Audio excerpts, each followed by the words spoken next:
welcome to Colors and Flavors Podcast. My name is Oyinko Daoju, reporting live from Colors and Flavors Studio. Yes. Oh, yeah, by the way, I'm now going by Oyinko Daoju, trying to get used to my new surname as a married woman. So, yay to that.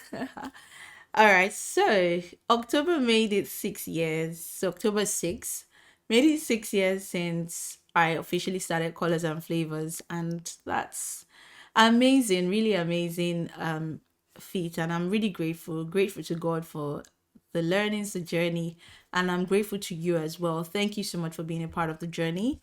I hope Colors and Flavors has been a blessing to you as much as it has been to me. Even the one sharing about faith, love, and life, I've learned so much. I've grown, and it's been pleasant. So I hope you've loved being a part of this journey. And to anyone joining the journey newly, I trust that it would be a blessing to you. So do well to stick around. And happy 6 years anniversary to Colors and Flavors.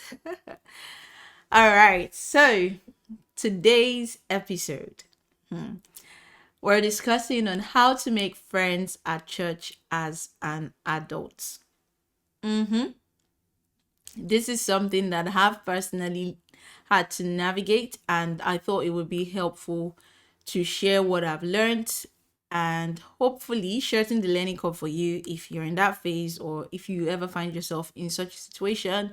So maybe you're at a new church, you've moved to a new city, joined a new church, or you changed churches and you've realized now like it's time to make friends at this church, but I'm not sure how to go about it. Well, here I am to help. Okay, so before I go on into like suggestions or tips on how to make friends, where to make friends at church, and how to go about it, I thought it'd be beneficial to share like the basics on building thriving friendships at church. So, kind of best practices, advice to help you actually manage your friendships when you get them and to ensure that you get the best out of it and be the best kind of friend to people as well at church. So, let's do that. So, the foundation, the basics.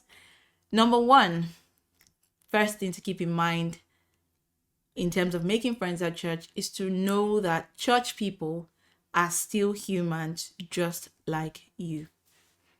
All right. So the same way you wouldn't like for someone to think that you were perfect without flaws, without any kind of shortcomings, is the same way that I don't want you to deal with people at church, right? So you have flaws, you have feelings. Some days you might not be in the best mood. Just remember that when you meet people at church as well, they also have feelings. They also have flaws. They're not perfect people. Yes, we're born again. We are filled with the Spirit. But as long as we're in this earth, right, we're going to still manage flaws and feelings as humans, normal human dealings. There are times that people will come to church where they've been stressed up through the week or just not feeling in the best mood, and they're coming to church because they also realize, oh, I need this rejuvenation. So when you get there and maybe you interact with somebody who might have had a stressful week and is not in the best mood, I don't want you to just consider like, oh, this person is unfriendly, this person is not a person of love, just because they are having a regular human experience, right? Where they are just not in their best mood. So I feel like knowing this would help you to be gracious to people at church. So if you have a seemingly unfriendly interaction with someone, it doesn't mean that you should give up on making friends at church because of that interaction. Just learn to be gracious and cut the person some slack. Okay, maybe this person is not having the best day today. I'll try again next week. Or I'll just be kind and I'll be the bigger person in the situation and I'll come again next week. And that's fine. Right. So just always remember, church people have flaws, they have feelings. And so as you get to know them, when you realize that and see them being human, don't cut them off and think that they're not good people. So be gracious, right?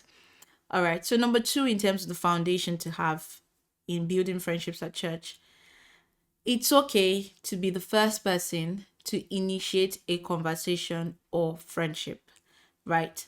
You don't always have to wait for people to approach you. You're in church. I don't believe anybody at church will bite, right? So walk up to someone. If you like what they are wearing, give them a compliment. Say something nice. Smile to people. Say hello to people, right? So being the first person doesn't make you too forward or too jumpy or I don't know, whatever thing keeps people from actually approaching people first. Stop waiting for people. People in church too are shy, right? So if you want to make friends, then go walk up to people and actually initiate a conversation. Ask the person, hey, do you want to grab lunch after church today? Do you want to see a movie during the week or next weekend? Initiate conversations and friendship first. It's the nice thing to do. And I feel like the average church person will actually think that's nice and not that you're actually being forward with them. Now, the third thing in terms of the foundation to lay is to be cautiously vulnerable till you find your tribe. Now, it's perfectly understandable that when you're in a new environment, you want to be careful about the people that you open up to and not to expose yourself to being hurt by the wrong people. Like I said, church people have flaws. And even just because you meet somebody at church does not mean that church is in them now. Some people are still coming to be saved or still being discipled. Some people are not even yet saved, but they are still around the church environment. So of course you should be discerning and be cautious. But at the same time, you also need to learn to be vulnerable so that you can open up to people, the right people, for them to get to know you and for you to get to know them. So if you come into a church environment and you have your walls up, you have your guards up, in putting a wall up, yes, you might actually succeed in preventing yourself from being hurt. But at the same time, those walls keep you from receiving love. So, yes, the walls will protect you, or they could protect you, but they also prevent you from receiving love from people. So, be cautiously vulnerable. Find a good balance. Find some, a set of people or a group of people where with who you're comfortable with, and be vulnerable with them. Let them know you as a human being, as a person. All right, don't put up a front for them and expect them to be close to you that way. All right. So number 4 in terms of foundations lay. Remember, church friendships work when you put in the work. Just like with any other kind of relationship or any kind of friendships that you make outside church, when you make a friend at church, you need to put in the work for that friendship to work. So just because you met the person at church does not mean that your friendship would be smooth and easy without any intentionality, without communicating properly or regularly, without showing up for them. It doesn't work that way. You must learn to show up for people. You must learn to be available for meetups outside Sunday services and church settings, right? This episode is for me to hear. You can't always say, oh, I'm busy, I'm not available, I'm not this, I'm not that. And then you're wondering why you don't have friends at church. You need to make yourself available for people to actually get to know you. And remember, like, if someone has consistently tried to be your friend or initiate kind of engagement with you and you keep turning them down, remember, though I said initially, church people are humans. It's the human thing to just withdraw and say, okay, maybe this person doesn't want to be my friend, and they move on. So remember, if you want something to work, you need to put in the work. Okay, if you want your church friendships to thrive, you need to show up for them. You need to learn to be there for them beyond just their spiritual well-being, being genuinely interested in what they are interested in. If you know someone at church, if you're trying to be friends with somebody, and let's say maybe they enjoy watching movies, be interested, go to the cinema with them, or they like going to a particular kind of art show or something. Just be interested in people beyond just, oh, prayer, Bible study. There's more to life than just that, right? So be a well-rounded person, have well-rounded friendships even with people at church. And on this point on putting in the work, the final thing I'll say on this one is learn to love and forgive people just as God loves you and has forgiven you in Christ. Right? I did mention that church people will have flaws. They will hurt you at some point. Learn to love and forgive as God has loved and forgiven you in Christ. Let that be your standard, right? That your own love tank is full with the love of God. And so you will reciprocate that love to people, that same forgiveness to people at church as well. It will save you a lot of trouble as you make friends. Now, number 5 in terms of the foundation to lay is be patient. Be patient. right? It's going to take time for closeness to develop. Don't say after 2 weeks, 3 weeks, 4 weeks, or speaking to somebody once a week or twice a week, and you're feeling like, oh, we're not close, I don't think this thing is gonna work. No, no, no, no, no. You wouldn't give up if it was a romantic relationship you were trying to build, hopefully, right? You give it time, and months, passes and everything, and you realize, oh, we actually have a lot in common. So the same way, I want you to be patient when it comes to this journey of making friends at church. Don't give up after 1 month or 2 months, even 6 months. Just be patient. I'm currently, I think, yeah, over 2 years at my current local church, and it's still taking me time to develop closeness with certain people, right? But it doesn't mean I'm going to give up on the idea entirely. I need to put in the work, and I need to give it time. And if I'm not willing to put in the work required for that closeness to develop in a short time, then it means I have to be patient. And over time, that closeness will build. Remember, they are humans as well. And then finally, on the foundation to lay is involve God in the process of making friends. This is number 6. Pray about it. This one is a personal testimony for me, right? When I moved to the UK, I really missed my female friends. And back in Nigeria, it wasn't even like we saw each other every day or every other day.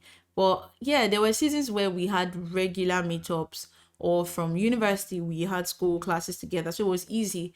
But now we're in a new country as an adult where I have to work, and in a place where I didn't really know people, I really needed friends, like female friends. And I remember I prayed to God, God, please help your girl. First of all, I'm not even somebody who is like the most social person. So I just felt like I needed a miracle. And really, I feel like God did show up for me, right? There are two people who I consider friends that I believe God orchestrated our friendships for, like, this season that I'm in, and I'm really, really grateful to God for that. So please don't think like, oh, I can't be praying to God for friends now, so that's something for me to fix. No, God knows how to orchestrate the right friendships for you. So let him help you. Cast your cares on him. He cares for you. Don't leave him out of it. When you see people at church who are like close friends, and you be like, oh my God, I love the relationship they have, just trust that God can actually orchestrate that for you. And with you putting in the work, you can get to enjoy those kind of rich friendships with people at church as well. All right, so that's that on the foundation. I believe that's very important just to, share with you first, because if you get to meet people and you don't probably have some of this right mindsets in building those friendships, you might actually start off, but then you realize that those friendships don't last, or actually not as rich as they could have been. So that's that. Now to the suggestion part: where to meet friends, how to meet friends, where to meet the right people at church. I've got you. So my first suggestion is to initiate conversations with other new attendees at church.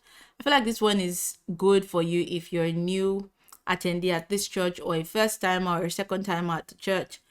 When you see other new attendees, that's your cue to just, oh, I'm going to speak to this person right after church, because more likely than not, this person is also shy, and they're also trying to, find their way around. So if you're new, they're new, then you both can actually solve each other's problem. So initiate a conversation with other new attendees at church, and initiate conversations with the people sitting next to you. So if they've placed you somewhere, well, the Lord has helped you already. Say hello. Oh, hey, when your pastor says, oh, say it to your neighbor. After you say what the pastor has said to say, after church, just say, oh, hey, how was service? Oh, hey, I liked your shirt, or I liked something. Just give a compliment and just be nice, right? You don't know what that could lead to. So yeah, take advantage of that. And then number 2 is to join a service unit or team at church. This one, I feel like it's one of the easiest ways to make friends at church. So when you finally decide, okay, this is the church I'm going to be at, this is a local church, it's good, I'm going to be committed here. Once you do the training that is required, choose a service unit where you're going to be a committed member of. And with time, showing up for those like service teams, meetings, or serving together, you actually get to find people who have like minds with you or have common interests. And that way, before you know it, you already have besties at church. So join a service group today. Don't just dash in and dash out from church. It doesn't help. All right. So number 3 is to hang around after church services. Playing for my last point. You can't keep coming to church, attend the service, and running back home and wondering why you don't have friends at church. People don't know you, and you're not giving them the opportunity to know you, right? So yes, it might take effort from you, where you have to maybe get them a little bit later. But if you want to make friends, you have to be available. You need to make the sacrifices, right? So hang around, make yourself available, let people see you, help to clean up the church or arrange church after the service. Just be around people, and that way you actually get to know people and can choose the kind of people that you want to be close to at church. Now, number 4, attend other church events beyond Sunday services. Again, put yourself in the environment so that people can get to know you. Sunday services cannot be the only church engagement you have, and you expect to have besties at church. You need to learn to do other things that the church actually, church platforms had actually provided. So if there are music concerts, if there are conferences, if there are home fellowships, there are picnics going on, show up, right? Show up. People want to see people like them, right? It's not just when you're worshiping and you're praying that they can say, oh, this person looks like a good friend to have. Yeah, they can be encouraged by how you're fervent in your devotion, but they also want to know you as a human and the kind of interests that you have. So show up for other events beyond Sunday services. And now number 5, join a niche community in church. So these are communities where there's like a subset within the bigger church. So whether it could be based on like your age group, your relationship status, so like a singles group or married group, your students group, a particular profession or career, things like that. Join those niche communities. You can even start with one, so yeah, you don't feel overwhelmed. And within that community, you're more likely to find people of like minds and people with similar interest as you are. So if you're in the same profession, then you have something to talk about, so it's not awkward. If you're newly married, you find other people who are newly married in that community, you guys have like, you're in the same phase in life, so there's probably something that you can find that is common and can actually spark a conversation between you guys. So join a niche community in church. It's a good way for you to meet people within your own phase in life. And then finally is to connect with church members on social media and engage with them. So yeah, you've learned this person's name at church. On your way home, search them up online. In fact, while you're there with them, so hey, what's your social media username or something? Look them up, connect with them, engage with their posts. If they post something, post a comment. It's just the simple emoji. Post a comment. If they share their thoughts on something, see if it's something that you agree with, like, engage, and send them a message, right? Don't just say, oh, you've connected with them and then you're sitting there expecting like angelic appearances on both sides, so that both of you realize that you're supposed to be friends. No, send them a message, connect with them, ask them to meet up, for something social and fun, right? So yeah, I think that's that from my own end. Those are all the suggestions that came to mind. Of course, if you have more tips or lessons on making friends or building friendships as an adult at church, I would really love to hear from you. So please leave a comment, right? And yeah, share your thoughts, share your experiences. And I trust that you found something helpful from this episode. So feel free to highlight that as well in the comment section. Thank you so much. And till the next episode, remember to share this with your friends or the potential friends that you hope to have at church. All right. Cheers.